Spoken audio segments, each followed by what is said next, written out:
on my stomach, yeah, I like them frosty, like them sunny, yeah.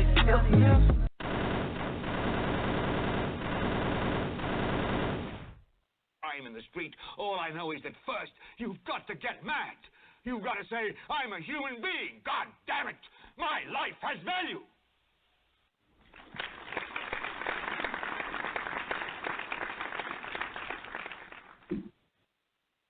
Level up, level up, level up. This is your man, Rasta B. This is In Black America Radio. And today's topic is pretty much going to be a smorgasbord of a whole lot of different things. But what we have listed now is Trump, Black Manhood, and the State of Black America. Guest calling number 646-716-4654. Level up, level up. If you don't know by now, I'm from Brooklyn. That's why you hear a lot of Brooklyn shit, New York shit, things of that nature, for those who wondering. So today is October 28th. What is it? Halloween weekend. Oh, yes, I forgot about that. We will talk about Halloween and that weird-ass holiday. And I'm not speaking weird as in the ghosts and goblins and, the shit that the Christians and shit will say, oh, it's devil worshiping and all this make-believe bullshit. It's sillier for another reason. You know what I'm saying? We're going to get into that. We're going to talk about Trump. We're going to talk because if you follow In Black America Radio, then you know me, Rasta B, I've been saying since was it the primaries or whatever? Whenever everybody was trying to get their vote in, Jeb Bush, Rubio, Cruz, and Ben Carson and stuff like that was still running. I already said Chris Christie and all that. I already said Trump got that nomination. And now that he got the nomination, I already said he's going to become the president. Now, we got 11 days until election. And the media got everybody looking one way thinking, yo, the polls. But if you follow the show, go to the YouTube page, YouTube In Black America Radio. You'll see that black fist. But that lets you know that that's the page. Go to the Blog Talk radio station. I mean, where we at right now, and look in the archives. You know what I'm saying? I break down why I thought then Trump was going to win, and it's the same reason now, right? Now, of course, we won't know anything until the 8th, right? But I will go deeper into that. We're going to talk about black manhood. The whole point of black manhood and black masculinity is because we ain't acting like men. We're not behaving like men. We're not carrying ourselves like men. So we're going to tap on that subject. I'm going to try to tie in black manhood. We're going to revisit the man being the head of the house, that silly-ass idea. And I'm going to tie that in to a lot of these rap beefs and show y'all how that works. How when you're not able to be a man, then you end up taking over things like the house to control, because you can't control what you're supposed to be controlling, which is enterprise and economics. And then we're going to talk about the state of black America. What we're going to speak on about the state of black America is we're going to speak on our lack of preparedness and awareness in situations. The white man ain't powerful. You see what I'm saying? The white man ain't powerful at all. What makes the white man powerful is the black race. How we kissed this white man's ass is the white race ass. You know what I'm saying? That's where that power comes in. He's not powerful. She's not powerful. The whole race is not powerful. What happened is there's nobody to challenge the white race, which is supposed to be the black race. I'm not worrying about the other groups. I strictly speak on my own people. And when every time white America take a blow, every time white America get hit with a lean, where they got to shake or step back a little, where's Black America to take advantage of the of the chink in the armor called white inferiority? Nowhere. You know what Black America is doing? When white America shows that there's a flaw in their system, Black America goes to help patch it up. We want to make sure white America look good. So we're going to address that, because while we're making white America look good, other nations, Asians, East Indians, Arabs, Latinos, they're building a fucking economy. While we sitting over here trying to make sure white supremacy and white inferiority is still alive and well. But before we go, I go too deep. Got to bring in my co-host, Smoke. Smoke, are you there? Yes, sir. See, it's always you hear me? Yeah.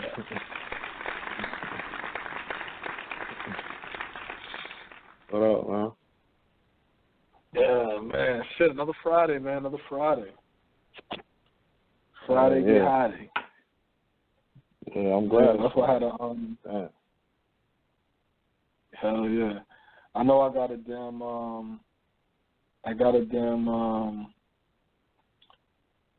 yeah, my bad. I was reading something. Yeah, man, it's Friday, you know what I'm saying? Damn, are you following the elections and all that shit? What's going on? Shit, I'm just ready for it. You know what I'm saying? I'm ready for it to go down. I mean, I see you know, some new stuff going on with Hillary. But up until then, like recently, you know, it was all really piling on Trump, you know, like in terms of, you know, him losing the election. That was pretty much the overall tone of it up until recently with, you know, the new stuff with, you know, the FBI going after, you know, Hillary, or reopening the case against her with the emails. So, you know, that's just like another shift in the momentum. So, you know, I'm ready for it to really get popping, you know what I'm saying? I'm kind of like anxious to see what's going to happen, because, you know, less than, about 10 days or, you know, how many days away. So, you know, I'm just ready for it, though, you know what I mean? Mm-hmm. See, my whole thing, how are we going to discuss, how are we going to dissect this? I guess we should go in order, right? Because I started to want to jump into all things dealing with black, but now let's get into this Trump shit. Yeah, because you know what? They all pretty much ties in hand in hand, you know what I'm saying? But I do want to stay a little focused. So first thing I'm going to do with this Trump shit is this. I want to get into the fact of Trump losing, right? Trump losing, shoots himself in the, what they say, shoots himself in the foot or the mouth or whatever like that with all of the like all of the different shit. You know what I'm saying? Like all of the pussy grabbing comments and yeah, big mouth. Yeah, his mouth, you know what I'm saying? Oh, what he said about blacks and what he said about Mexicans and what he said about Arabs and this and that. And see me, and I say this all the time, I grew up with my eyes open, pro-black, Pan-African. So to hear Donald Trump discriminated against black tenants in the 80s, in the 90s, during his real estate shit. I'm like, okay. All right. Do y'all think Trump is the only motherfuckers that were discriminating against blacks? You see what I'm saying? Because, see, basically what I'm saying is this. As black people, we'll say this country's racist, right? We'll say the country is ran by white supremacy ideology, right? We'll say, because these are things I grew up learning as a child. White people is on the top in America, and black people is on the bottom. Black people was enslaved. White people was our oppressor, right? When you hear these dynamics, Thomas Jefferson owned enslaved Africans and had babies with enslaved African women, and George Washington's teeth was made from the teeth of enslaved Africans. And you hear this stuff, why should I be shocked that a rich white dude discriminates against black people? Sometimes I wonder to myself, am I tripping? This is America, right? That we're talking about, right? We're not in Jamaica, right? We're not in Trinidad or Brazil or nothing, right? That's right. So why would I be shocked about that? You see what I'm saying? So fucking what? He discriminates. Who gives a shit? Oh, we should give a shit. No, we shouldn't. You know why black people shouldn't give a shit? Because if you was doing for self, none of that would mean nothing. That's real talk. If you doing for self, think about this, Smoke.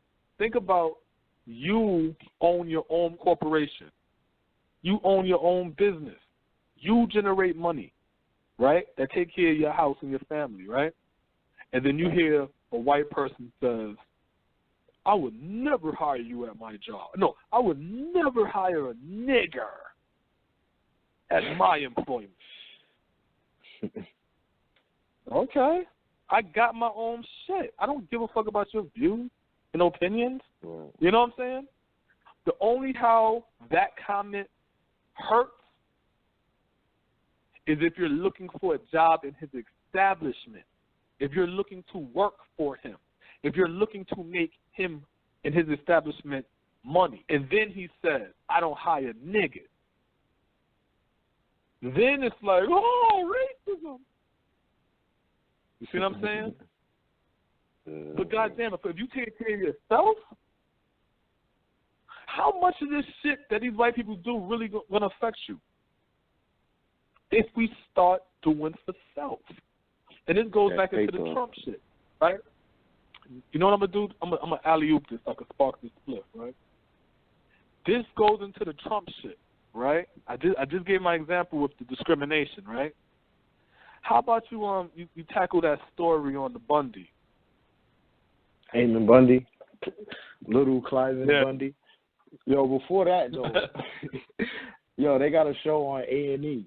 It just dropped tonight on Live PD, where they like, it's like 6 police departments all over the country or whatever, and they like live on the scene, like they fucking with accidents and like all type of shit like that.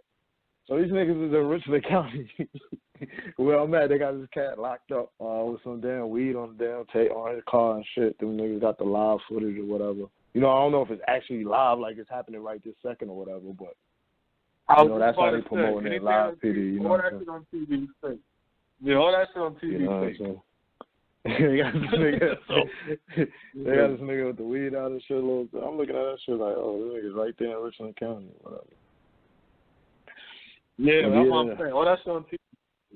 Yeah, go into that button. All right, well, you know, that story, you know, with the Eamon Bundy, I saw an article that I want to mention next, really, you know what I'm saying? That's like,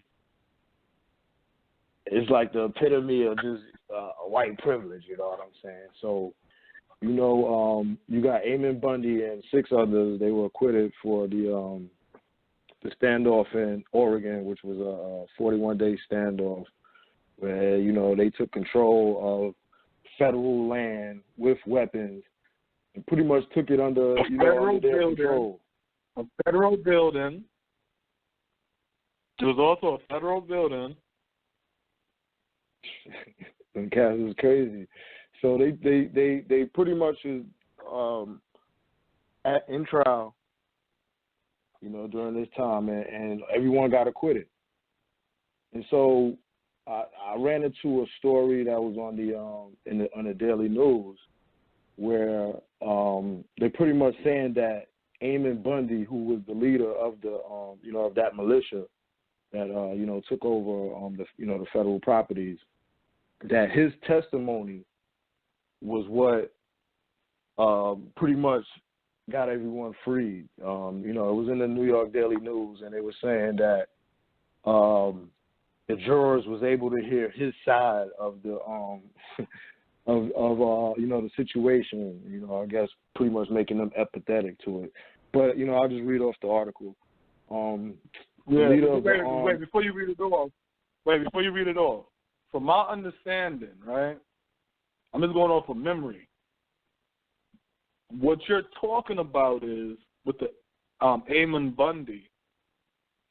Right. He basically was like this. The prosecutor would ask him a question. If I remember correctly, the prosecution would ask him a question, and he never really answered the question. He'll just go into a rant about what it is. You see what I'm saying? Something just to put it out there. I ain't even mad at him. But continue with your statement. We'll dig deep into it. But continue with your statement. We can build on that. Yeah, I mean that pretty much is a big portion of it. There's the standoff. It started back on January the 2nd, so it ran for 41 days. So pretty much the leader of the armed Oregon standoff sat on the stand for more than 3 days, laying out his views on the Constitution, the federal government, and the duty of man in his plain-spoken way. It was Eamon Bundy's 10 hours of testimony that likely won over jurors in a trial that concluded with 7 people being acquitted Thursday on federal conspiracy and weapons charges. That sounds familiar. A lot of niggas doing centuries for them charges right there. No. Wait. Say that charge again. Wait, say that charge. Conspiracy and weapons. Wait. We talking about state? Who they up against? The feds. What's the conviction? No. You wrong. You gotta read that shit again because the feds don't lose. What's the conviction right now? It was Eamon Bundy's 10 hours of testimony that likely won over jurors in a trial that concluded with 7 people being acquitted Thursday of federal. No.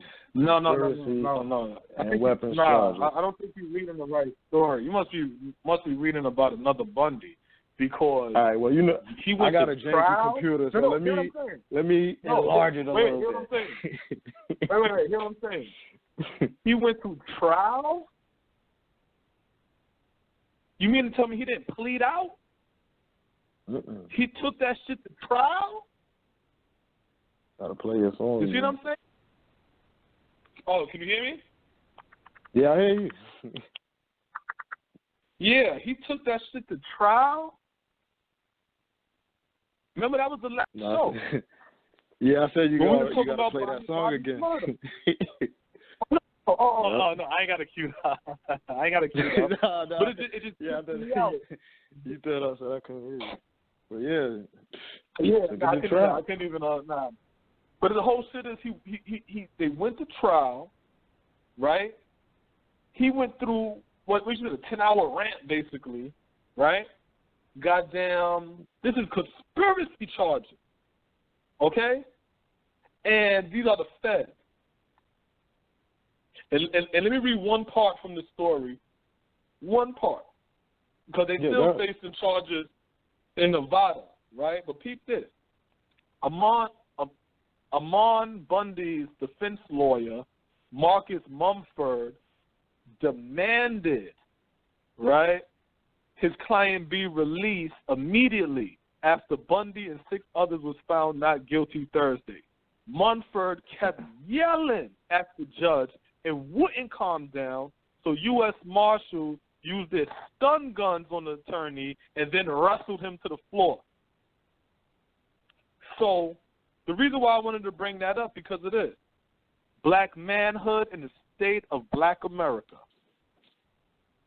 Go ahead, Smoke. That's crazy. So Straight they're up, pretty much because saying that that's what's really being attacked in America is black manhood. Now, I'm saying black manhood because I'm a black man. But if I want to play the no color thing, then guess what? Masculinity and manhood, no matter what your race is under attack in America. They don't want you to be no man in America. You see what I'm saying? Straight up. But we don't worry about the other groups. We only worry about one group, that's our group, and our group is definitely under attack. Definitely under attack. This guy's defense lawyer barked at the motherfucking judge after the acquittal and wouldn't even calm down. The fucking marshals had to stun gun him and wrestle him down to the ground. Yeah, that's crazy. Ahead, man. But I gotta say this. You know what I'm saying? So they talk about it says the Bundys also saw their 41-day standoff, which began January 2nd as a protest for their larger grievances against federal control of millions of acres of public land in the West. And this is what Eamon Bundy is saying. This is much bigger than the Hammond. It is for my children, for my grandchildren. Everything comes from the earth. And if the government can get control of the resources, they can get control of the people. Bundy, father of 6, described federal. Black man that said yeah. that was Bundy. It wasn't a black man. Eamon Bundy. Bundy, a father of 6, described federal government officials as modern-day Roman emperors trying to rule over their subjects by restricting access to resource-rich territories. Roman? We need to wake up. We need to wake up. Wait. I thought America was modern-day Egypt. Ain't that what the Hebrews say? They say a bunch of shit. A bunch of dumb shit, right? Because I told you, I've been saying why. See, growing up as a Rasta, I was always taught America, Babylon, is Rome. You see what I'm saying? That's what I was always taught. Then I started listening to the Hebrews and talk, and they talking about it's like Egypt. And I'm like, since when, nigga? It's always been Rome. Always.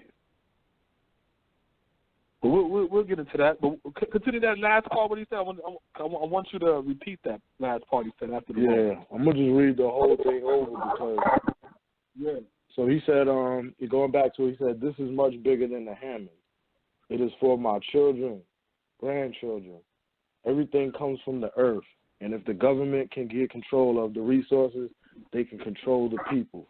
He describes the federal government officials as modern-day Roman emperors trying to rule over their subjects by restricting access to resource-rich territories.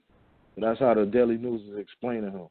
And in his quotes, he's saying he told the jurors that we need to wake up. Yeah, that was all part of his. What is the motto? Wait, what is the hashtag in the black community? Stay woke, right? Yeah, no doubt. Stay woke, right? No doubt. Ain't that the black hashtag? But then we got this white boy over here saying what? Wake up. What are black people saying? We need to get land and control our resources, right? What is white man saying? So I'm saying, you know what I'm saying? Like, come on, yo. Come on. That's crazy. And let me tell black people one thing, though. Enemy of my enemy is my friend. Enemy of my enemy is my friend. When the Tea Party, right, stood up, and they was revolting against the Republican Party, right? I said to black people, because I wasn't all on the internet and all on Blog Talk, but this is just talking to the people. I said if black people were smart, we would join the Tea Party, or we will create our own democratic version of the Tea Party, where we lighting fire to our constituents, the way the Tea Parties was lighting fire to the Republicans. Right. You see what I'm saying? Enemy of my enemy is my friend. Who the fuck is my enemy? The government. Straight up. That's my enemy. Who else is my enemy? These white people. But if the white person say, yo, we bucking at the goddamn government, you think I'm going to run to the government and let the government know what the white man doing? Hell no. Hell no. You see what I'm saying? Hell fucking no. Government, fuck government. Niggas politic themselves. Yeah. Straight up. You know what I'm saying? That's so crazy, man. Man, sit down. I'm a Jay-Z fan. I ain't know there's another one in here. God damn. So, anyway. God, come on. So it's like... Oh, no doubt. All right, now, your man doing the Hillary concert now. You know.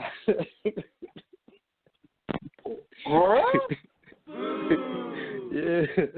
I thought I saw that the other like a couple days ago. I forgot about that shit. You just trying to throw a shot at me.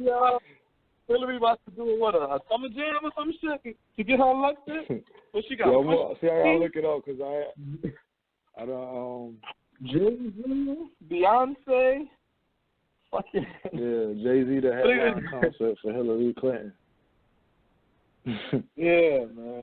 Yo, we gotta stop that. Shit in Cleveland. We gotta stop that. Like I said, hey, Jay-Z my favorite rapper, hands down. Hey, no shots at the nigga Ho. I follow your steps to the road to success. I ain't worried about that. But we gotta stop that, man. We gotta stop not that. Rudy Giuliani, not Hillary Rodham. Yeah, you know what I'm saying? Like, come on, man. You got that line, but hell yeah. Come on. See, this is the thing that kills me when it comes to this whole Trump shit, right? What we got? We got hour 23 in, right? So we still got time, right? Let's call in 646-716-4652. This is what goes on when it comes to the whole Trump shit, Hillary shit that kills me. If you black and you support Trump, you're a coon. But if you support Hillary, I'm guessing you're righteous or you're pro-black. I mean, I don't get that because you're supporting. If you're going to say Donald Trump discriminated against black people and with his tenements and buildings and all that bullshit, then because see, like the theme of the no. You know what I'm saying? If you're going to say that is a smudge on Trump, then how do you feel comfortable voting for Hillary when these people was behind the mass incarceration and the extraction of black men out the community? Remember, Harlem was black. Wait, let me say this one point. Harlem was black, right? Then, after 2000, Bill Clinton got out of office, and where did he move his headquarters? Harlem. Here goes silly niggas. Ooh, he coming up to Harlem. Now you go to Harlem. Harlem gentrified the fuck out. Yeah. You gonna apologize? You gonna apologize for that too? Go ahead, Smoke. Yeah, because see, what I was gonna say is like, the theme of this overall election is anti-Trump. So it's easy to be like, oh, Hillary, because it's like I'm doing what everybody's saying do. Be anti-Trump, you know what I'm saying? And it just allows her to sneak in the back door, you know what I'm saying? Because everybody is so anti-Trump. You turn damn TV on, this person is talking about Trump, they talking about how crazy he is, grabbing pussy and all of that shit he's doing. Like, you know what I mean? It's just, it's overall. But if you really start digging into the politics of everything, it don't even matter. Obedience to authority.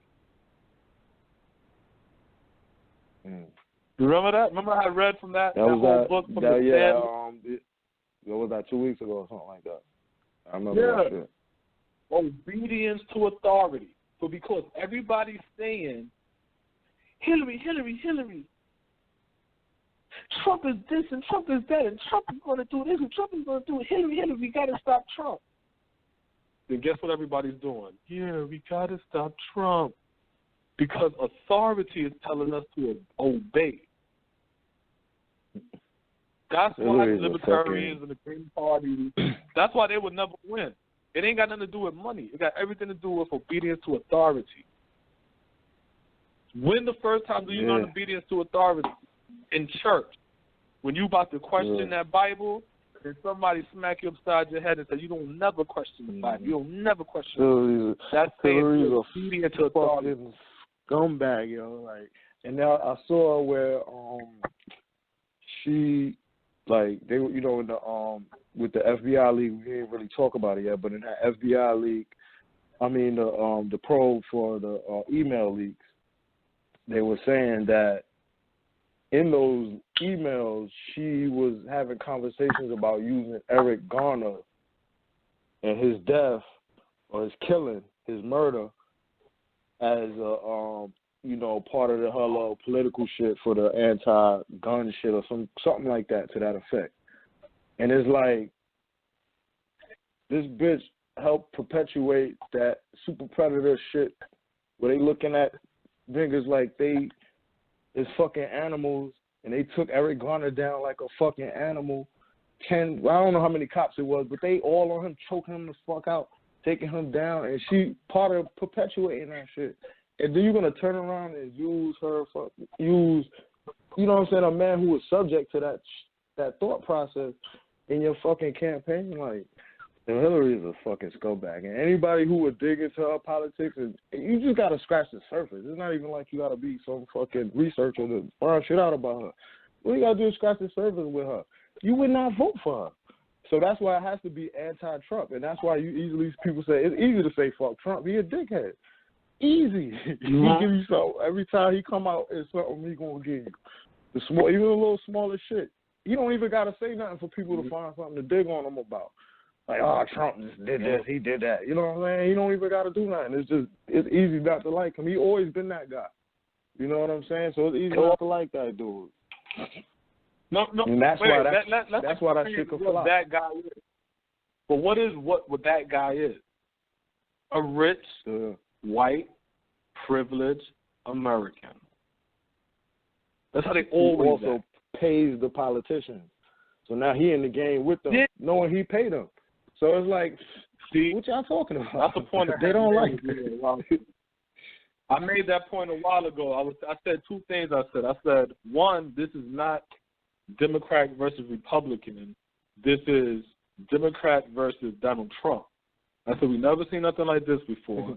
I said, and something else that we never seen before is the guy that pays the politicians to do their bidding is now in front saying, I'm not going to pay y'all nothing. That's why he was able to talk the shit he talked.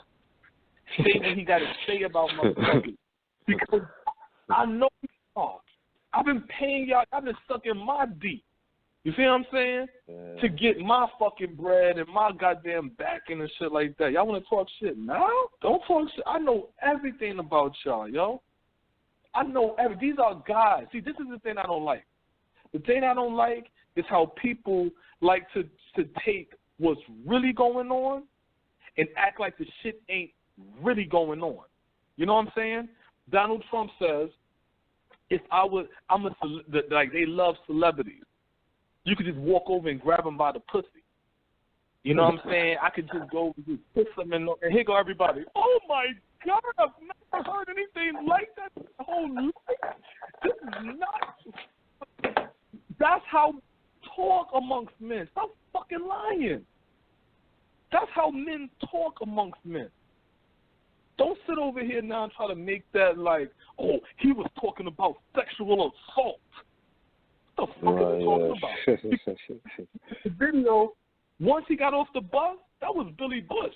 Kept egging all that shit on after that. If you really look at Trump talking, he's like, damn, kind of fucking like, you leave that in the, you know what I'm saying? You leave that in the, that's like a bunch of homies around. We see some bad little pics out, and we like, damn, look at this, I got a fat ass. Oh my God, yo, look at Shorty over there. That'd be right. But when we get outside, we're gonna say, how y'all doing? How y'all ladies doing? Hello, how you doing? Da, da, da. And we're gonna be presentable. We don't know there's a big intercom on the top of the fucking bus while we looking out the window talking. You know what I'm saying? The thing I don't like is everybody try to make that like, that's reprimandable. I never heard this locker room talk. I spoke to athletes and they said they've never spoke like this in the locker room. I'm like, really? Wasn't Drea from the basketball wild? Didn't she get a train ran on her in the basketball locker room? Wasn't that a rumor about her? Or what about the Jets football team? The chick Drea or some shit from the basketball wild. The little light-skinned chick. Yeah, what did you say? Because that's when, she would say, I'm a reform pole and all that shit like that. Yeah, they said back in the day, they used to put G's on her. So what are you talking about? Then you got the time with the Jets with the little Spanish reporter.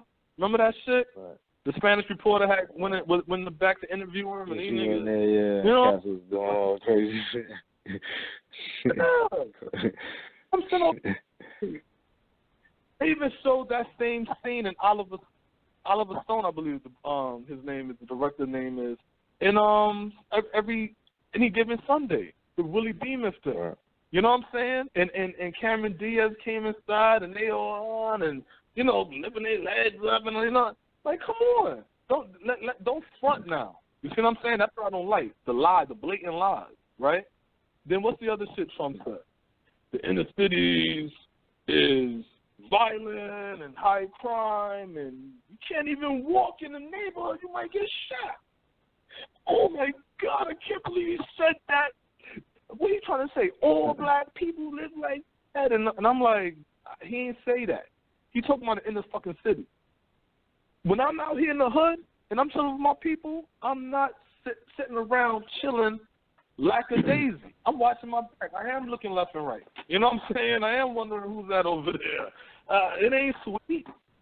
And when he said that, what happened? Dwayne Wade's cousin gets shot. Doing what? Walking in a high-crime black neighborhood. So here's my question. How the hell do we go from police killing unarmed black men, black people complaining about that, and the rebuttal is what? Black on black crime. And why do we get mad when someone else kills us, but when we kill ourselves, and we kill ourselves, and when we shoot each other, and we don't. And then when Trump says the same shit, then we like, huh? What do you mean? What crime? Like, pick a side. Stop. Don't let the Democrats lie to you and make you now feel like your fucking the dilapidated ass conditions in your fucking community is normal, or that's how it's supposed to be, or that's not something you should be concerned about. Fuck out of here. New Orleans and shit like that. Come on. Wasn't Toya Wright's brother shot the fuck up there? Like, are you serious? Yeah, both. So we're not supposed to say nothing. We're supposed to chill out with that, right? No wonder that it is true that a lot of fucking black neighborhoods with high crimes are in democratically held states. And maybe because everybody ignores this shit. Nobody remembers when Mike Brown got murdered in Missouri, right? In Ferguson, the black politicians came together to form a Fannie Lou Hamer, or maybe it wasn't politicians, maybe they were just black people of power or whatever. Maybe. I'm gonna pull it up and I'm gonna read it in a minute. Where they came together and they formed the Fannie Lou Hamer Coalition. And the reason for them doing this, y'all can look it up, it's the Fannie Lou Hamer Coalition. And when this coalition was set up, it was set up because the exact word, the Democratic Party was silent, on these murders that the cops is doing to unarmed black civilians. You see what I'm saying? Man, woman, and child. Mm-hmm. That's why we're forming this coalition. That means the Democrats wasn't saying shit. That's when Cornell bitch ass went to Ferguson talking about, I'm going down there to get arrested. No, you was going down there to secure the Democratic Party for Hillary Clinton. And I wrote that on All Hip Hop. And I got bashed because I was dissing Cornell. But I told them on All Hip Hop. And Hillary wasn't even fucking running. I don't even think Barack was in his second term yet. You know what I'm saying? And I said he went down, or maybe he was in his second. I can't remember. But I said Cornel West went down to Ferguson so he can secure that voting block for Hillary Clinton. Come on. We already know they fucking raping Haiti. So it's like, how much shit are we going to eat from the goddamn Democrats? How much shit are we going to eat from the goddamn Clinton before we say, I'm sick of dealing with the goddamn devil I know? Give me the devil I don't know. Let me go toe-to-toe with him. I don't want to deal with the devil I know because Hillary knows us already. So when we sitting over there complaining about shit, you know what Hillary going to say? I wonder if I give them some tickets to see Beyonce, would this quell everything? I wonder if I do the stinky leg, would everybody be okay? Because she ain't give y'all shit for y'all vote so far. All she did was pander to y'all on straight stereotypes. That's how fucked up the state of Black America is, Smoke. That they use stereotypes to your vote, and niggas don't even care. Yeah, that's fucked up, man. You know what I'm saying? Like, I'm just sitting here listening, like, crazy. Come meet a rapper, and no shots to Pusha T. I'm just stating the obvious, right? Because I fuck with Pusha T. But come meet Pusha T, a rapper that raps about drugs and destroying his fucking community. So, the Democratic Party, come on, man. You gotta be fucking kidding me. You gotta be kidding me. Bernie Sanders, another one, right? This is a question I have for Bernie Sanders. Well, not for Bernie Sanders, for Killer Mike. Killer Mike, how in the fuck did your name turn back to Killer Mike when you changed your name from Killer Mike to Mike Bigger prior to Bernie Sanders? You see what I'm saying? He changed, and y'all could Google that.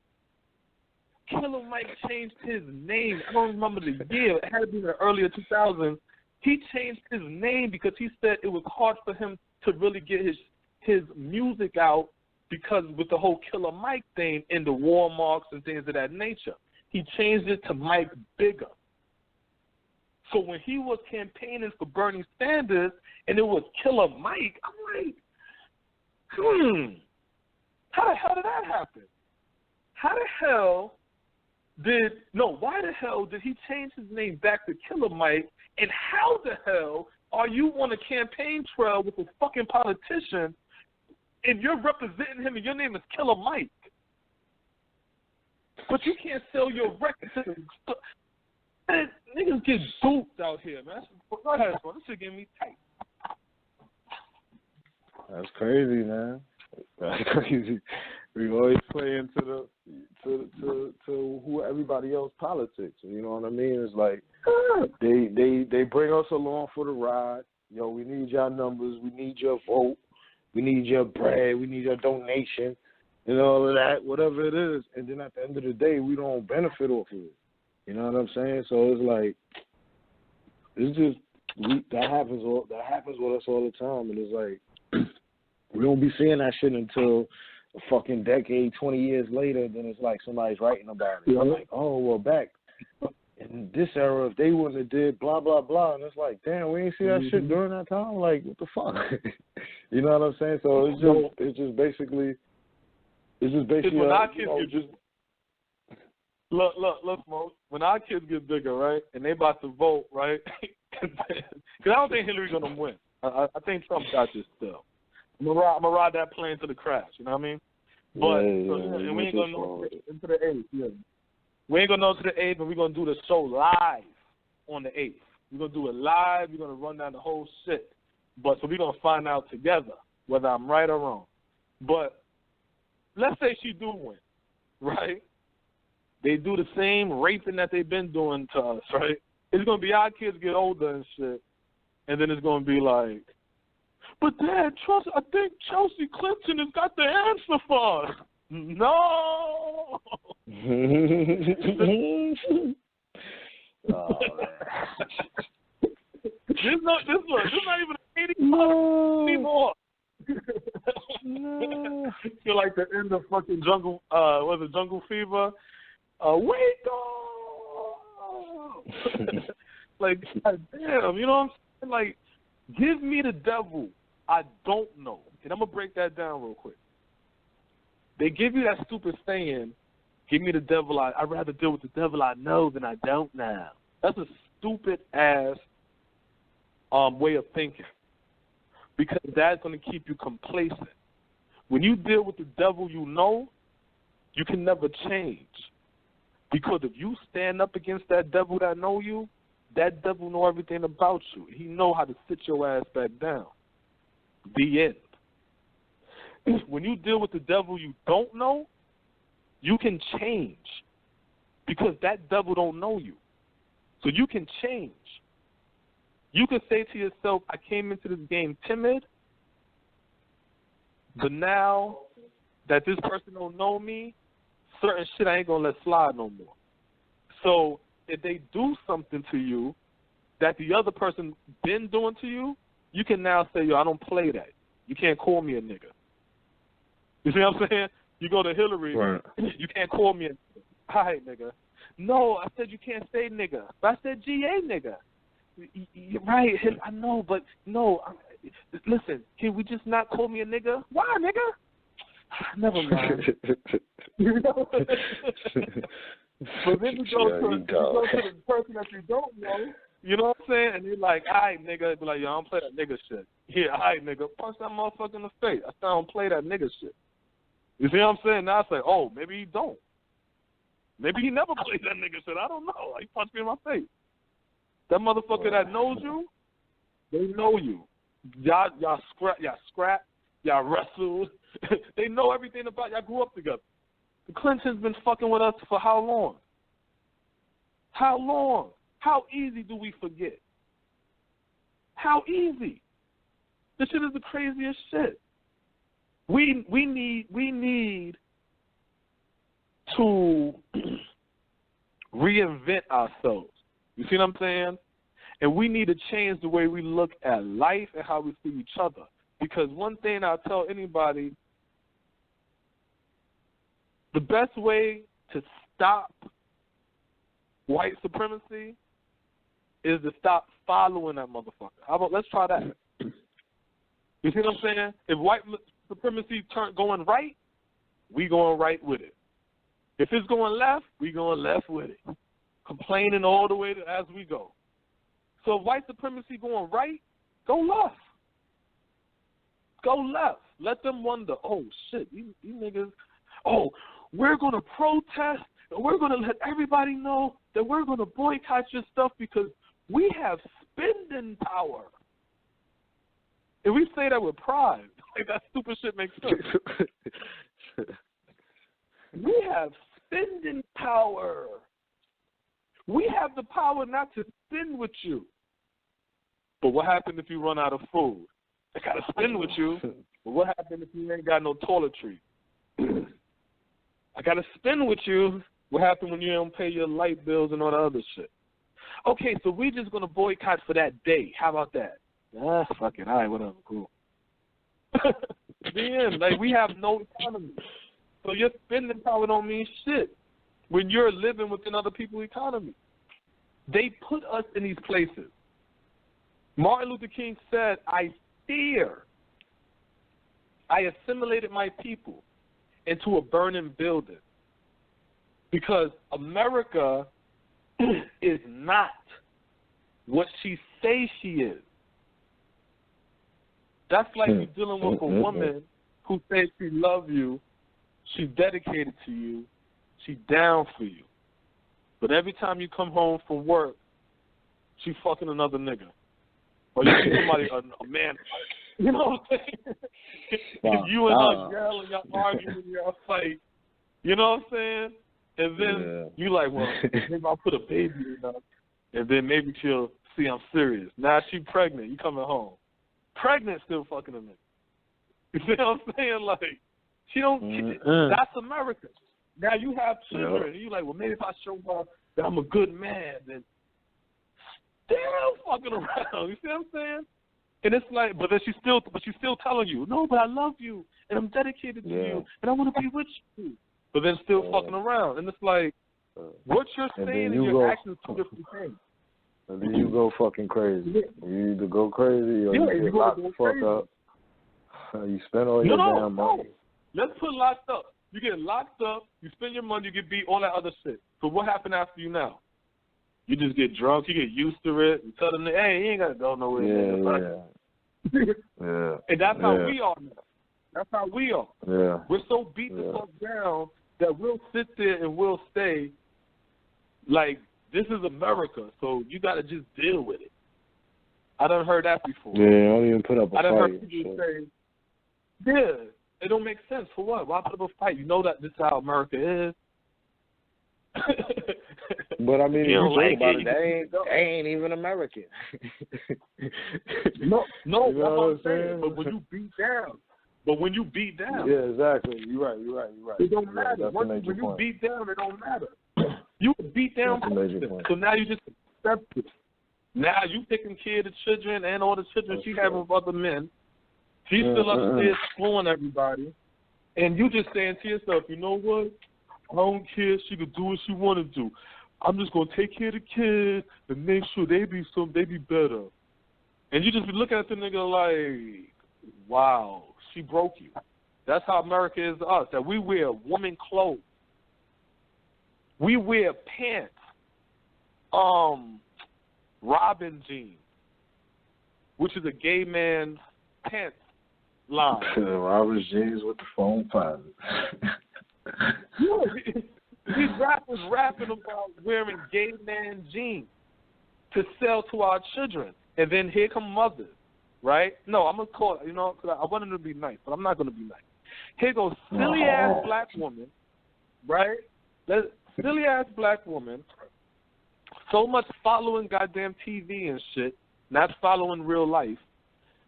Well, he wanted it, so I went ahead and brought him these $600 pair of jeans and all kind of shit.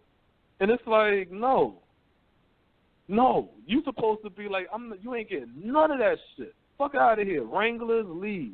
I ain't buying all that shit. Do research on this. Let me see what you want about why you want to wear that. So all the other kids, let's find out about these pants. Oh, this is gay man pants. That's why they got to be printed on the pants where your ass is supposed to be. So I don't know if that means you got stung in your ass or some subliminal shit. You know what I'm saying? I'm looking at one of the pants online and shit like, wow, this is a gay man for real. They're smoking shit on TV. You see what I'm saying? And we wear it. These motherfuckers wearing dresses and blouses and all kind of perming and crimping and arching their eyebrows and all kind of shit and that weirdo shit now. You know why? Because being a fucking man is dangerous. Being a black man is dangerous in America. Dangerous. But if I'm a sissy, if I'm a coon, if I'm a sellout, if I'm effeminized and emasculated, then maybe I can have a chance in society. Maybe. Yeah, that's a strong. I can have a chance. Strong emphasis on maybe. strong emphasis on that. But if you're a black man, forget about it. Targets on you all day. And you got a lot of these boys, and you know what? I don't want to blame the youth, because you always got to blame the parents. You see what I'm saying? I mean, you can't and if you lay it on them.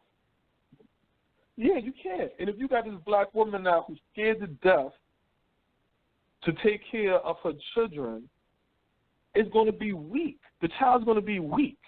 And if you got these black men that don't have nothing within themselves to feel like, yo, I just put a baby in this woman, I'm not going to feel right as a man to have my child growing up lost out here with all this shit going on. As a man, I'm not going to feel comfortable, like Ninja Man, right? Big gun man, dance hall artist, right? So now he older, right? In and out of jail, doing drugs, living, you know. Now he older, he got a son, 20-year-old, straight body. Kiss up, hug up on a man and stuff, Instagram and all kind of stuff. Embarrassing. But then you got to listen to how Ninja Man lives. Gunman, slinging drugs and taking drugs and stuff like that, and selling and travel but you're not taking care of your kids. You see what I'm saying? You're not raising this lion cub up to be a strong lion. So then they get influenced into the world and start liking things they ain't supposed to like. So now once you come around your child, you don't even recognize your child no more. You see what I'm saying? That's the conditions we're in right now. Right. And we're going to continuously be in these conditions because we don't want to stand up and say, I'm changing the fucking course. I'm changing the course. If everybody's saying Hillary, say Trump. Fuck it. You know what I'm saying? Like, fuck it. Why the whole America? America ain't never tell you the right thing to do. What the fuck America did right by you? No. So if America, we don't want Trump, let's get Hillary in, and you know what the Clintons already did to you? Fuck that. Fuck that. Let me go see what Trump's talking about. Because I know what the Clintons talking about. Barack said,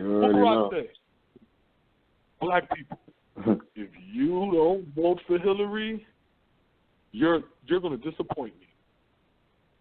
Yo, when I heard, I said, that is the Wait. Now you're a black president? I was just about to say something. You know what I'm saying? Now you got something to say, nigga? Now you got to talk black people. Before, just worried about black people. He is a president for black people. He is a president for the whole goddamn United States. But then he want to go and tell us, hey, black people, yeah, you guys who have not been saying shit about these cops killing, I ain't say shit about this shit. I'm just watching this shit. I got a city that I fucking, a fucking city that I rep and my family come from, Chicago, that got a fucking high murder rate and a high lead rate. That's where a lot of these murders is coming from, besides the drugs that's coming in from Mexico and shit like that, that's cutting through goddamn Chicago. I heard this when I was locked up. There was traffickers in there. Yeah, I'm sitting here locked up with fucking Mexican traffickers and shit. You know what I'm saying? And they talk about how they send their shit to Chicago. So you got the drugs and the guns being put in here. No fucking businesses. Chicago is an international city. You know what I'm saying? A lot of shit. Yeah. You know, it has international flights. You know what I'm saying? So commerce, all type of shit go through there. And then you always hear about the stories of like guns going through, being dropped off in Chicago. You heard that shit multiple times. No, not just Chicago. LA them was the same way. They done stopped. They right. So the story how they stopped the train right in the middle of the hood and shit. Ain't nothing but guns in that shit. Ain't nothing but guns. That's true. So it's like the point being, it's just you really should be the face of the shop. You know what I'm saying? You should be the face of that. And it's like he don't got shit to say. You know what I'm saying? It's like you being the president from Brooklyn and everything is going on in Brooklyn and you like quiet. Come on, man. That is crazy, man. It's crazy like the time that's going on. And I was talking to Charlie. Wait. Not to break your point, but let me add on to what you just said. He also had his right-hand man, Rahm Emanuel, as the mayor. So it's not like he couldn't just make a phone call and say, yo, what's going on with the crime rate in my city with the black community over there? You see what I'm saying? Formal. He ain't say that's his right-hand man. Rahm Emanuel was his right-hand man. So you could have made that call. He ain't do that shit. And that's what makes me wonder when he had that Bear Summit with him, Henry Gates, don't trust that fucking sellout nigga either. Because that whole shit could have been awful. Don't trust that nigga. Straight up, because he fought against black people. Don't get all of the shit he's doing now twisted. Henry Gates ain't shit either. But when Henry Gates did that, when they went through that little acting shit they did for Stanford and they had the Bear Summit, I wonder what the fuck they talked about. Because after that, ain't nothing but killing. Pop, pop, pop, pop, pop. Nigga ain't say shit. Ain't no more Bear Summits after that. That's a good point. Because I was just about to say, you know what I'm saying, this has been a bloody period for us under Barack Obama. Just crazy killing under his rule, and he ain't saying nothing. It's not like it's just one case where it's like, okay, Trayvon happened or whatever. No, man, this is continually happening. Keep getting amped up, turned up. He had nothing to say, man, nothing at all. So it's like, for him to even make that statement, it's like, come on, man. Come on, yo. Barack is corny for that, man. He corny for that.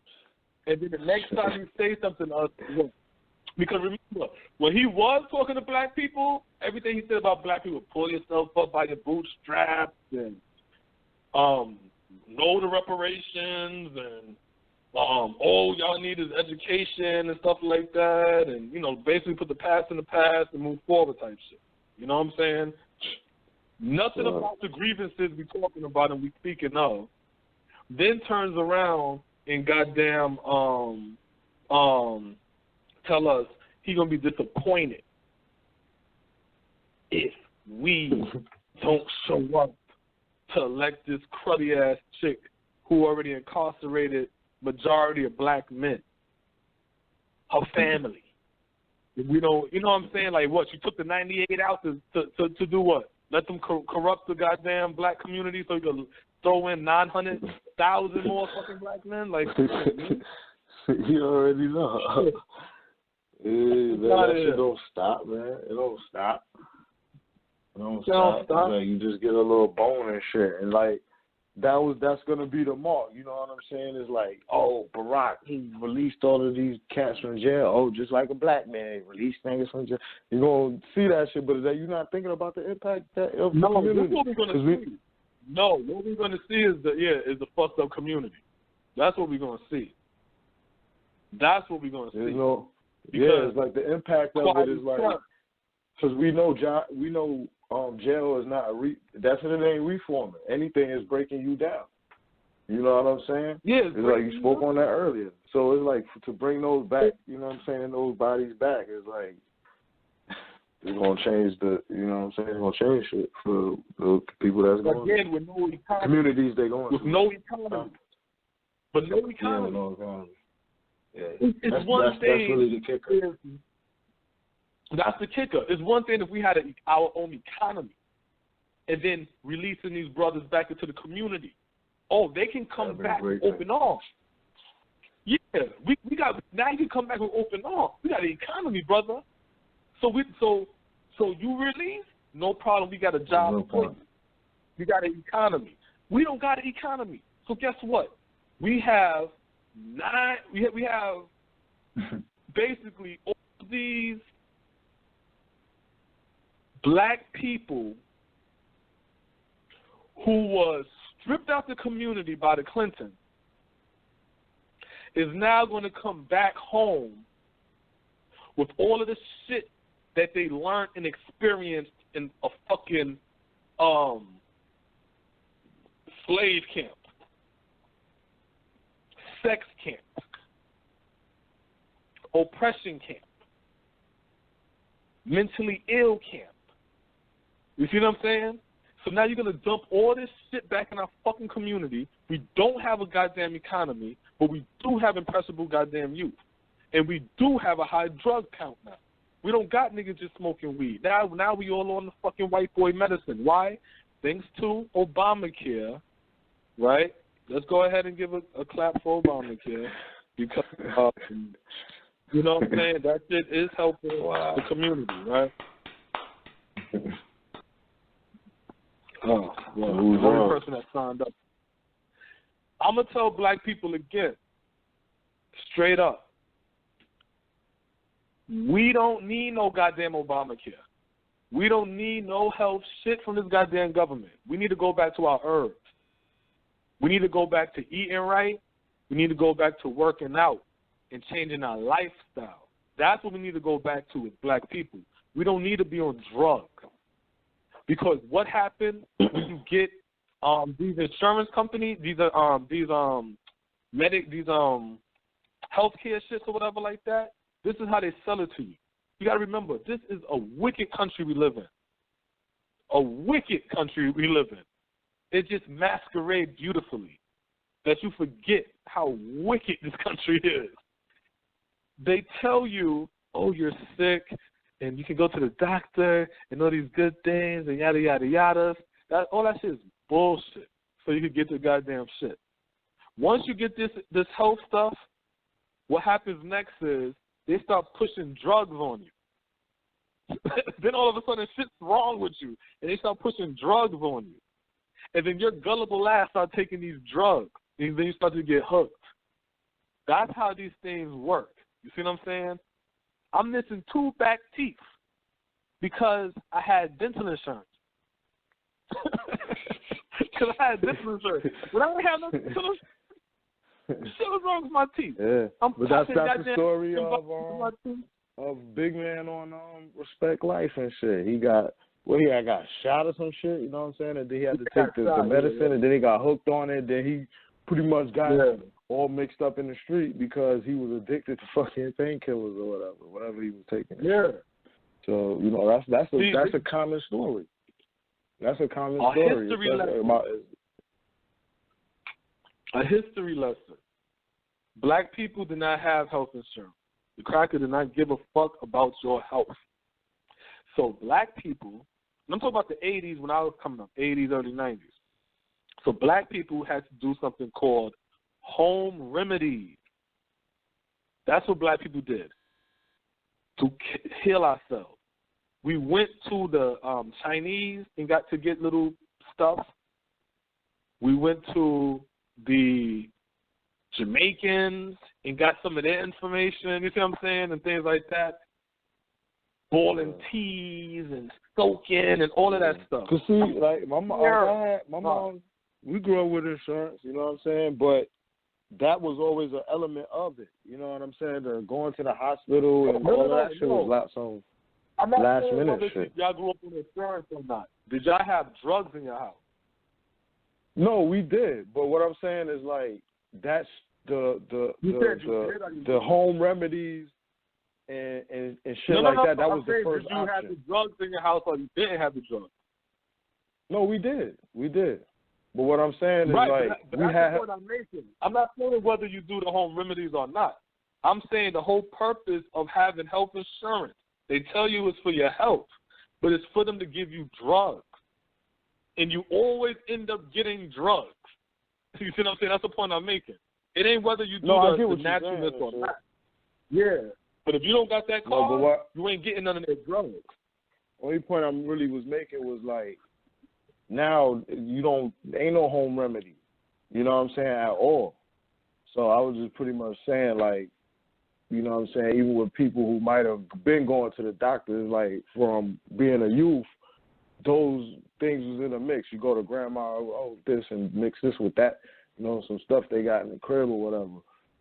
Versus nowadays, you don't ever hear anyone talking about home remedy. You know what I'm saying? I mean, now it's kind of like a resurgence. As time went on, because that's the whole history. As time went on, people realized there's a whole population here that if we add them to the insurance game, we can get some of their bread too. And everybody starts fighting for this whole health care for us. Once we start getting it through our work, because that's how we really get it, through the work. Once you work, you get your insurance. Yeah. Now, once we got it through our job, then people start putting away those home remedies and just getting the drugs from the doctor. You see what I'm saying? Now we're getting introduced to Oxy and Percocet and all these other different weirdo names. You know what I'm saying? These was not drugs in the 80s, in the early 90s that we could get. That was white people drugs back then. Just like with banks. Yeah. We was not allowed to get, we all did not have bank accounts back in the day. You see what I'm saying? If you worked, you had a bank account. Some people had bank accounts. On average, nobody had bank accounts. That's why you had check cashing places. You see what I'm saying? What happened was the employers and the banks made an agreement that we would give them bank accounts if you guarantee that their checks will go straight to us, the banks. And they said, we're going to do that. It's called direct deposit. So now instead of me paying you, the employee, I now pay your bank. And then your money come into your shit, and then every time you want to take money out, you get charged for that shit. And you get fees and shit. Never even touched your money. These are the games they play, and it happens gradually. And as we keep on going into their game, we don't even realize as we go into their game, a lot of white people are coming out the game. You ever peep that? Yeah, I mean, they always, I ain't going to say always, but, you know, they known for bucking shit, you know what I'm saying? So it's like, you know, you see the shit with the Eamon Bundy, like, fuck that. So, yeah, you know, but that's true, you know what I mean? The trend of is, you know, you seen it, like, with energy, like, you know, like the electric bill and shit like that. Like, I ain't getting stuck by that. They getting solar panels. They was doing that shit years ago. Now you see it commonplace, but people been doing that. But yeah, you definitely right though. Just I was gonna say, even when it comes to health care, a lot of times you'll hear white people talking about natural herbs and remedies and going to a healer. Right. And then black people are saying, even breast milk. Black women was the number one people in the world breastfeeding. Now what you see on TV, white women revolutionizing and forcing the world to see her feed her baby with her breast. You see what I'm saying? And black women like, I don't want no baby sucking on my titty. And it's like, wow. What kind of goes? Like, I'm watching it with my own eyes like, wow, man, shit changed. But you know what I'm saying? As we still got 37 minutes in, let's build. We're gonna talk about the whole black manhood and the state of Black America. We're gonna do that in one shot because same in 1 and 2. But when it comes to black manhood, yo, it's under attack, yo. What you gotta say about that? I mean, it's always been under attack, you know what I'm saying? I think right now it's like it's been so much, you know what I'm saying? I mean, it's just like through years, decades, centuries of just, you know, taking the man down. Because first it started with like the you know, it was like, you know, you take away the voice, you know what I'm saying? So you see like somebody like Muhammad Ali, you know what I'm saying? Peter, that brother, you know what I'm saying? And like, you know, his legacy was just being a talker. You know, he spoke out on the wall. He ain't doing that shit. You know what I'm saying? He was that type of character, Jim Brown. You know what I'm saying? Just speaking on athletes or whatever, but there's a bunch of others where it's like, you know, black men, you know, you could point out a bunch of men who stood up for whatever their cause was at that time. You know what I'm saying? You take away the voice, you don't see that no more. And now it's gone from, you know, just taking away the voice. That black man ain't never really make money under this white supremacy shit. So it's like, unless you're an athlete or some shit, so you ain't getting the money, you don't got the voice. And now it's just taking away just the essence of just a manhood. Just your pure manhood being taken away. It's like, you know, men dress like females now. That's acceptable. You know what I'm saying? So it's just like right now. No, it's not acceptable. You see the effects of all of these years of you know, the black man being broken down. So, you know, someone like us, we see a totally different young kid, you know, young boys growing up into men than when our years was. You know what I'm saying? And you looking at maybe 20 years, 25 years. You know what I'm saying? So we see that. There's a big difference from that, from 20, let's just say 20 years. That's been a common theme amongst us, 20 years. So you take a 20-year time frame, the men that grew up in 2016 and 96 was different. Certain shit wasn't going on or being said. You would see someone speak out. You know what I mean? And now it's different. So it's like, I think right now it's just, we all the way at the bottom. So, you know, you see the change. You know, you still got old heads out here, 80, 90 years old. And, you know, they see different shit. So I just think like right now it's just, we at the bottom in terms, like we can't go no lower in terms of our manhood being taken away. You know what I'm saying? You got men that want to be females. So it's like, to reverse it, I mean, at this point, that's what we have to be talking is like, how do you reverse the effects of white supremacy and you know, whatever you want to label it as? How do you reverse those effects? You don't. You can't. You can't reverse it. And I think that's one of our biggest problems. You can't reverse none of this shit, yo. Once you go, you go. That's it. And the end. You see what I'm saying? So what's the solution? All you got to do I mean, we know what the solution is. No, I'm about to break down right now. What we have to do is start with the youth. You see what I'm saying? That baby that comes from the womb of that black woman, you as a black man have to raise that child up. But I ain't grown for father.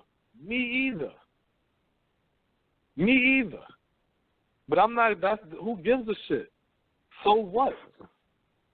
You know what I'm saying? You know how you grew up. You know what I'm saying? You know how to tie your shoes, right? You know how to brush your teeth, wash your ass. So you got something to teach that child. You see what I'm saying? Y'all learn together on how to raise the child up. That way when he get older and have children, he could say he had a father and be better than you, and then you can even be a better grandfather because of that. You see what I'm saying? Yeah, that's right. That's how you build a fucking family. Black woman, right. If that black man do leave and you have a baby, guess what? Close your fucking legs, raise that one child, and y'all thug it out together. When this child get of a certain age, whether it be 16, 17, and they on their way home, on their way out the door to a college or something like that, then you can worry about dating, and things of this nature. Stop being selfish. Stop looking at television and thinking that your life is supposed to be whatever this producer decided to put on goddamn TV. Television is fake. None of that shit on TV is real. And you're going to learn that shit in the 8th. Go ahead, man.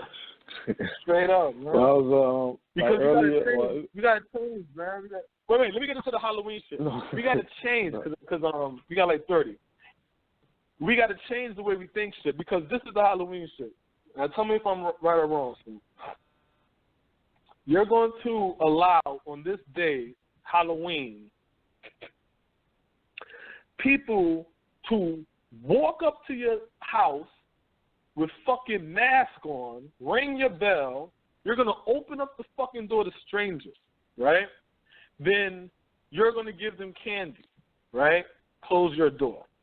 You as a parent is going to go to somebody's house, take candy from them, leave, tell your kid don't eat the candy because it might be poison or a razor in there. We have to check it before you eat it.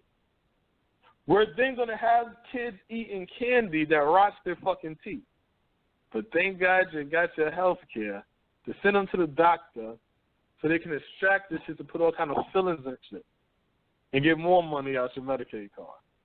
All this is a fucking hustle. And it don't even make sense. Why would you have a mask come up to your house? Yeah, because living in Brooklyn too long the way I think. It's the hustle, man. It's the hustle. You ain't against that if you sell fucking Halloween masks, right? You like go to the store. You're supposed to just, you know what I'm saying? So that's all it is the hustle. Is like people are into this because of whatever the tradition is on Halloween, and now it has become okay.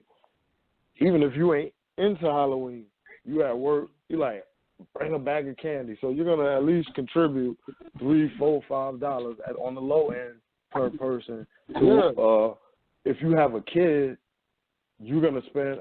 Because I was just talking to Big Boy about about Halloween and his kid, and his daughter, she wants a Disney character or some shit like that. So he like, yo, need to get the regular joint. You know what I'm saying? But you know what I'm saying? That's what she promoted to her.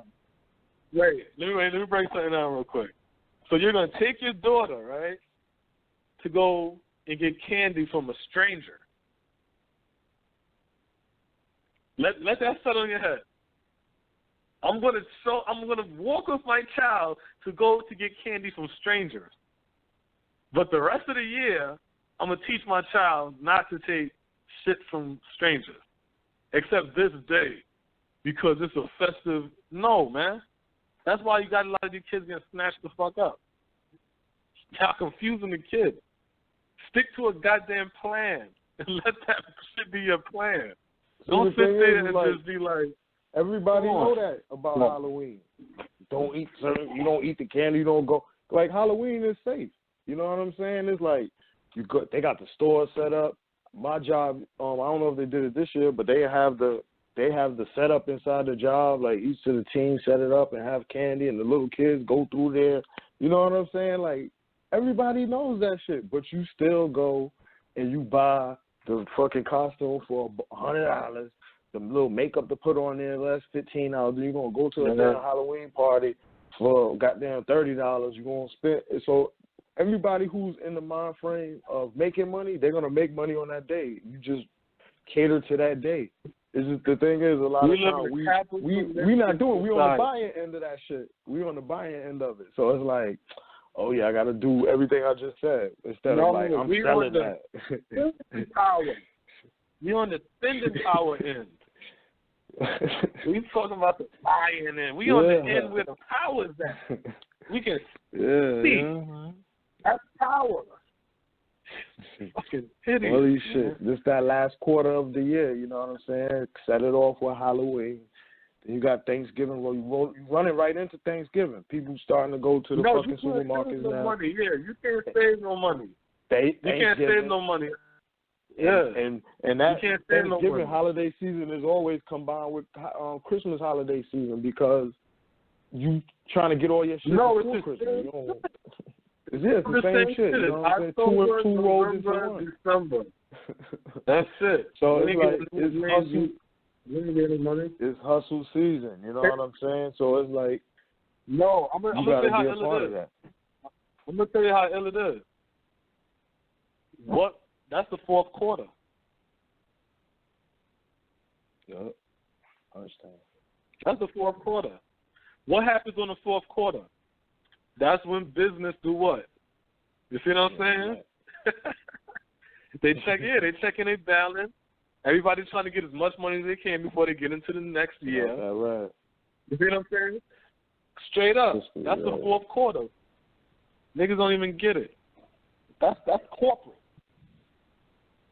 That's corporate.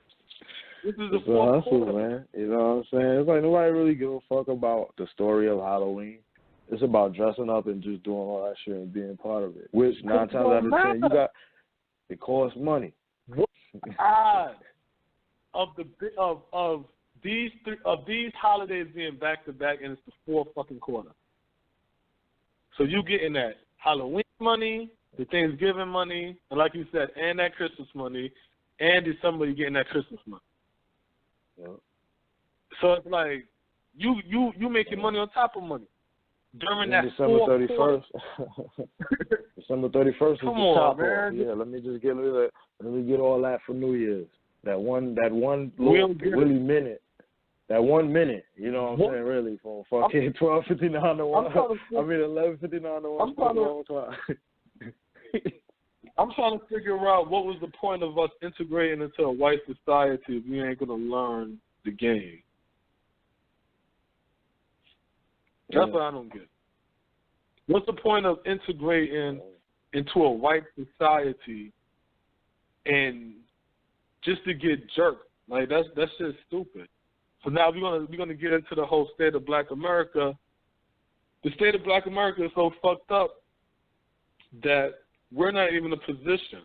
This is the real sad part, and this is the part that irks me for this election. Every time I hear the Democrats try to talk down on when Trump will say some shit like the crime in the black community and things of this nature. I'm like, yo, those are realities. You know what I'm saying? And the reality is the state of Black America is so broken that every time there's a chink in white America's armor, we're never in power to take that shit over. You see what I'm saying? We're never in power. We always sit by that same narrative. When white America get a cold, when white America sneeze, Black America get pneumonia. Well, if that's the reality, that means you got to change that. That means you got to get from up under this white man's ass. So when he sneezes, you ain't nowhere around. You see what I'm saying?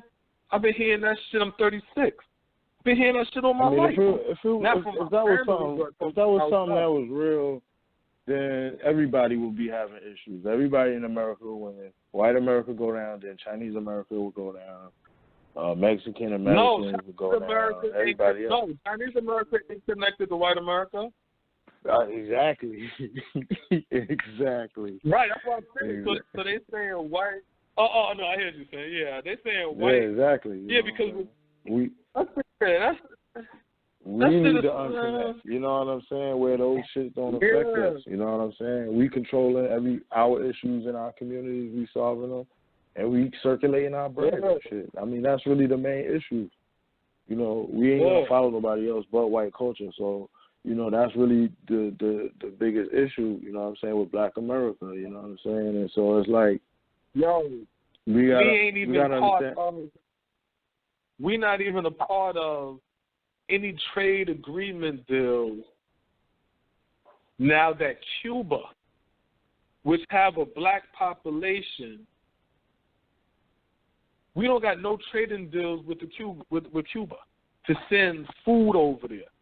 And they got white farmers out here in Georgia that do send food to Cuba. The Georgia mayor then went to Cuba for trade, trade shit and things of this nature. You see what I'm saying? Like, we're not in the position of take over. We're just in the position of talk shit. But we're not in the position of take over. You see what I'm saying? Because when white America falls, white America is fucking greedy. The beautiful thing about white America is it's fucking predictable. It's predictable. You can call this motherfucker like, you know what I'm saying? You can call it every time. It's predictable. They're greedy. You know how greedy people are. You know how they are. They're not talented. They're not innovative. You see what I'm saying? All we have to do is pull away and build our shit. Not loud and boisterous and rah, rah, rah. Nah, nice and slow and quiet. The rich people is supposed to be helping the poor. Martin Luther King had a poor people's party. So when I be hearing civil rights people and Barack talking about the middle class and all that bullshit, then fuck you, man. Because the middle class ain't who y'all drug out to vote for you. It was the poor. You know what I'm saying? They the ones that get screwed. You know what I'm saying? All races included, but I speak for my own. You know what I'm saying? They the ones that get drugged. But that's your workforce. That's your workforce. So the rich can then turn around and start to get up some of them warehouses and stuff and employ and revitalize the community. You see what I'm saying? But they don't because they up under the white man ass. They want to be them. They want to they want to fuck their way into white society. Yeah, I'm just saying it's like there's so many opportunities out here, like with real estate, you know what I'm saying, all across the country and like in cities where, you know what I'm saying, you could purchase blocks, you know what I'm saying, and revamp those houses and you know, give opportunities to low income. It's so many opportunities that could be done and shit, you know what I'm saying? So it's just, you know, you can't, it's going to take the work of everybody, you know what I'm saying? The people with the money, the upper class blacks who got it, you know what I'm saying? The middle class blacks, the poor. It's going to take, you know what I'm saying? It's going to take everybody. I really say those with the vision. I say those with the vision. Yeah, I mean, you know at the end of the day, you gotta have something in mind and shit. Because point I was trying to make before is like I was watching like Nat Geo or some shit, and they were talking about the Great Wall of China. And so like at one of the beginning points, it's like it's tall, but it's like sand mounds, kind of sort of where they built it up. It was still there because of like the conditions or the area is dry, so it you know, the wall don't get damaged or whatever. And so they pretty much are talking about how over centuries they built that shit up as long as the wall is. And so, you know, I was thinking like, you know, that's not one generation was gonna build that fucking wall. So they had to have a plan. You know what I'm saying? They had to have a plan and generations had to, you know, continue to carry that shit out. You know what I mean? And that's what black people need. You know what I'm saying? We need to have a plan that we're gonna carry out now and generate, like our great grandkids is supposed to be guaranteed to know that this is what they supposed to do. You know what I'm saying? So I think that's really what it is. Like, however that's gonna happen, like, you know, that's what it have to be.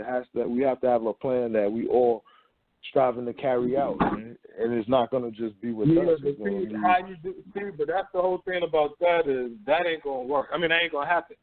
You see what I'm saying?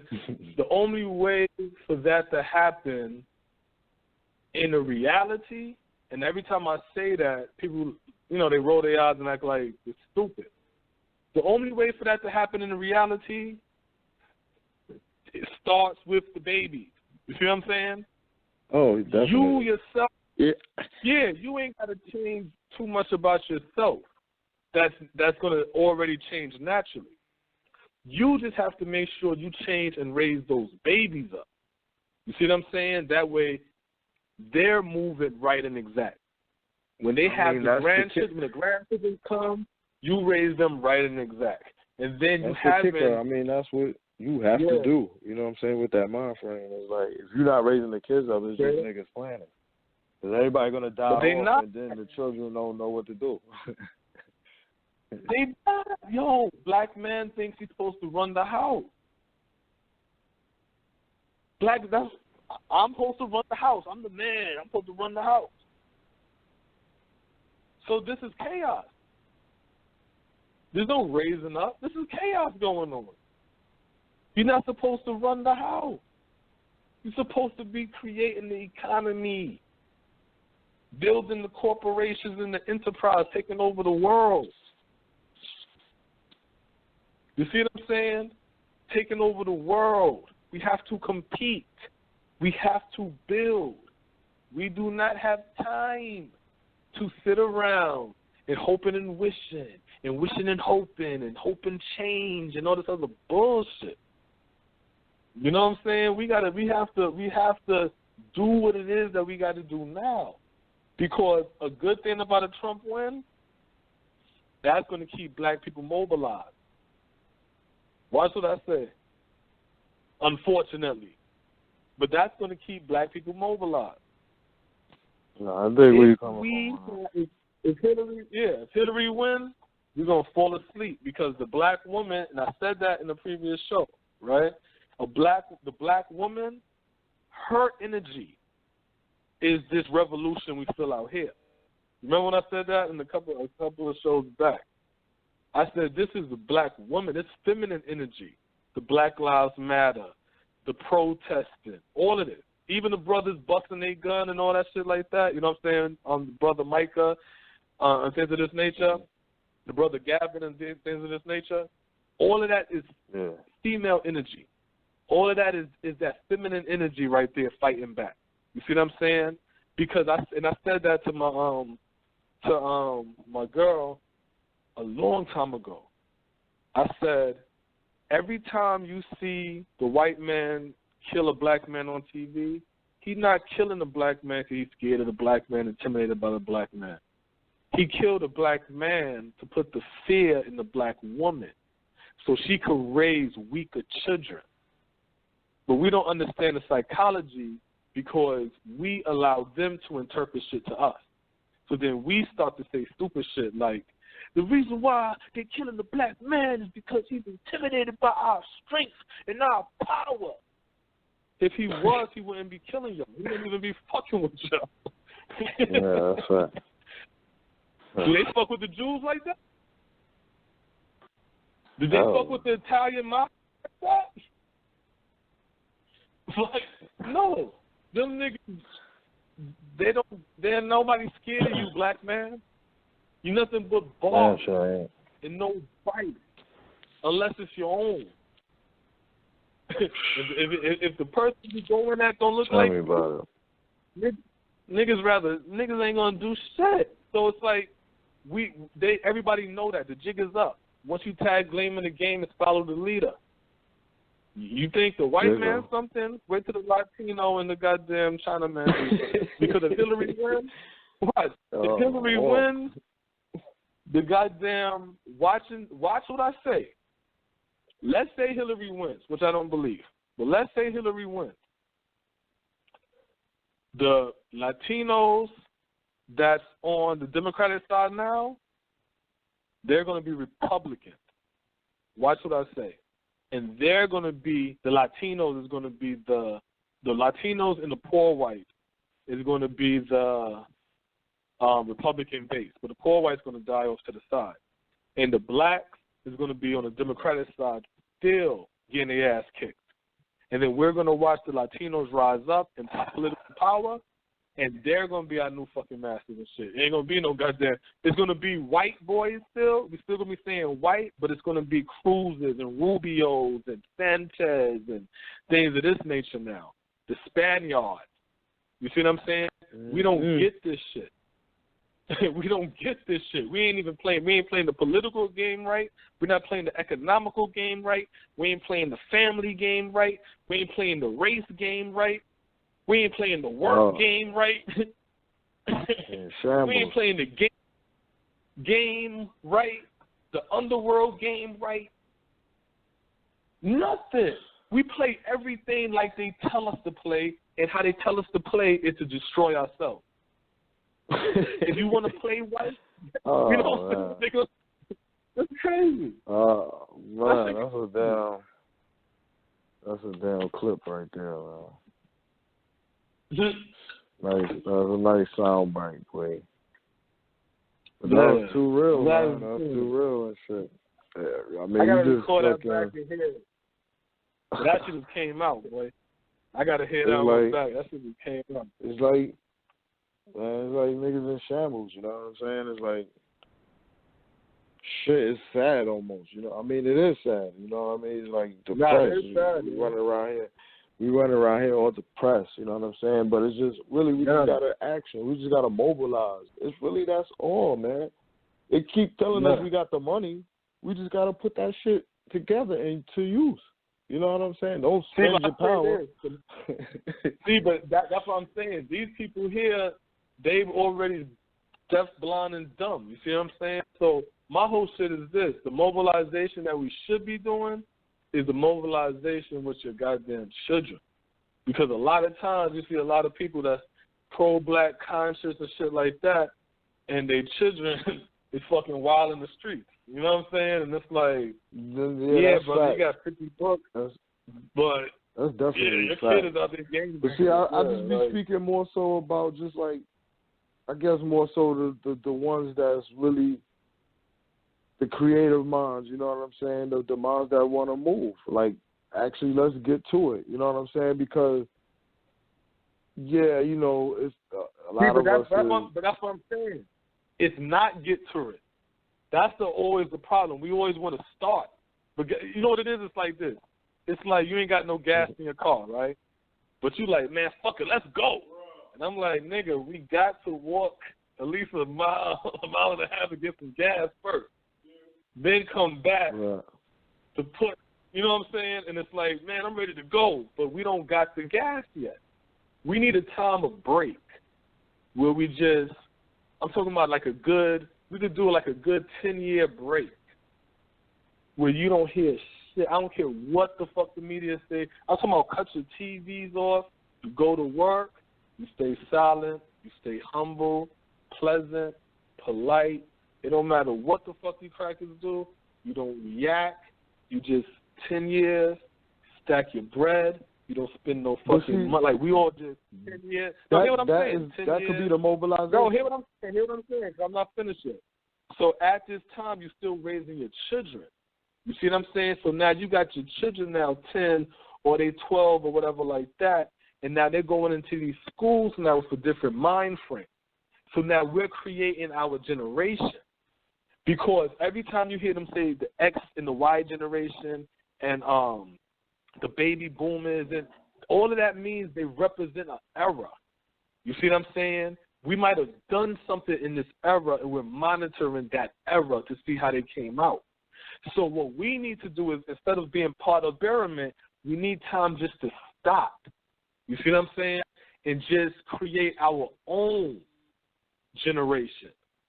It's not their Generation X. It's not their millennials and all that shit. No, we create our own generation where these black youth coming up, they're taught already not to accept your shit. You see what I'm saying? But we need to raise the generation under us instead of thinking that jumping out the window and figuring out something. It has to start with the next generation and not us. You see what I'm saying? But see, I don't mean that, like, it don't have to be some grand shit is what I'm saying. Like, you know what I mean? It could be, like you said, hey, we don't do this. We could make it not cool to be watching all of this shit. You don't get your information from here. You get your information from China TV. You get your information from the black network. That's what black people do cool. This next 10 years, this is what we concentrating on doing. You know what I'm saying? So it don't have to be like, yeah, we're going to build the great university right now. You know what I'm saying? Like, definitely there's always a build-up and shit. But I just feel like, to me, I guess the point I want to say is, like, you know what I mean? Like, just thinking about football, you know what I'm saying? I'm a quarterback. I'm quarterbacking right now, you know what I'm saying? My son, the running back, or he's a wide receiver or something. You know what I'm saying? I get the ball. I got to get it to him. You know what I'm saying? We teaching them to catch the ball or you know what I'm saying, I got to give him something to hand it off so he can go run with it, you know what I'm saying? So, like, that's just the only thing I feel like, you know what I'm saying? We got to be able to give them something that they could go with, you know what I'm saying? We can't just have some. Right. And that's just really it. Just give them something to go with, you know what I'm saying? No. They don't have to be $20 grand. No. So to put the whole thing together in motion, it's us in the now, start working on the now. And to add on to what I'm saying is, while you working on the now, build up your child and these children up here for the future. Exactly. So that way it's doing what you're saying, where you built something to give your future, whether it's saving money up and putting it in a CD or something like that. And when your children get older, you like, yo, here's $50,000 to start you off with. I started off with nothing. You see what I'm saying? Right. But I raised you up mature. I see that you mature and you got that independence about you where you got your mind right. Here's $50,000 I done saved up since your birth. You see what I'm saying? I put money aside, and up into this year, boom. Not an immature youth, but yeah, you know they're gonna make good decisions. You know what I'm saying? They're gonna be able to carry that shit on, or expand, and that's or change it into something bigger, better. You know what I'm saying? But you know, you trust your child because of what you instilled in them. So I mean, that point you make is ultimately what it is. It's like we have to be aware of what we instill in the kids. You know what I'm saying? Where it's better financial choices, it's better choices with with people that they're gonna be with. You know what I'm saying? In life, have relationships with. Yeah, exactly. You know what I'm saying? Teach them your mistakes to learn from. Yeah.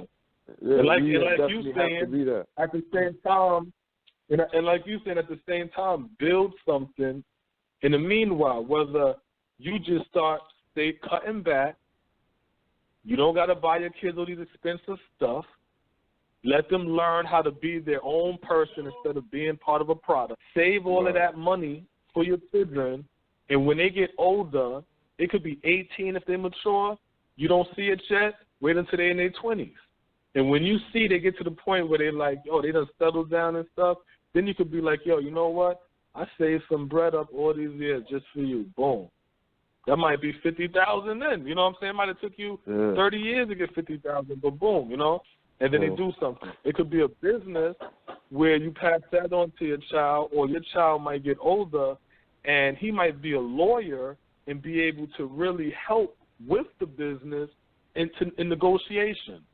But as long as we're moving forward with what we want to do to build us as black people, because like David Walker said, we need to move forward as individuals, meaning don't look to lift the whole black race up. Lift yourself up as black people.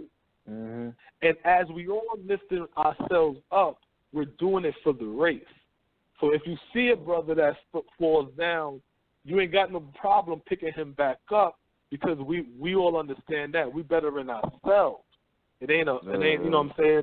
And then that's, so yeah. It's a community thing, you know what I'm saying? It's a community thing, because I was just saying, it's like, we've been speaking in terms of the youth as in terms of like our children.